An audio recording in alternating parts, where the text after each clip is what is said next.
ಚಿಕ್ಕಬಳ್ಳಾಪುರ ಜಿಲ್ಲೆಯ ಬಾಗೇಪಲ್ಲಿ ತಾಲೂಕಿನ ಕೆಲವು ಗ್ರಾಮಗಳಲ್ಲಿ ಭಾರೀ ಮಳೆ ಸಂಭವಿಸಿದೆ. ಮುಂಬರುವ 3-4 ದಿನಗಳಲ್ಲಿ ಭಾರೀ ಮಳೆ ಸಂಭವಿಸುವುದೆಂದು ಹವಾಮಾನ ಇಲಾಖೆ ಸೂಚಿಸಿದೆ.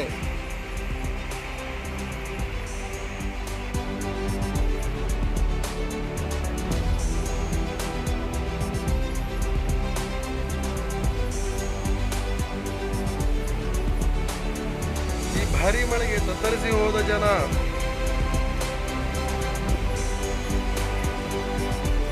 ಜಾಸ್ತಿ ಗುಡುಗು ಹಾಗೂ ಮಿಂಚು ಬಂದಿದ್ದರಿಂದ ತುಂಬಾ ಜನ ಭಯಭೀತಗೊಂಡಿದ್ದಾರೆ.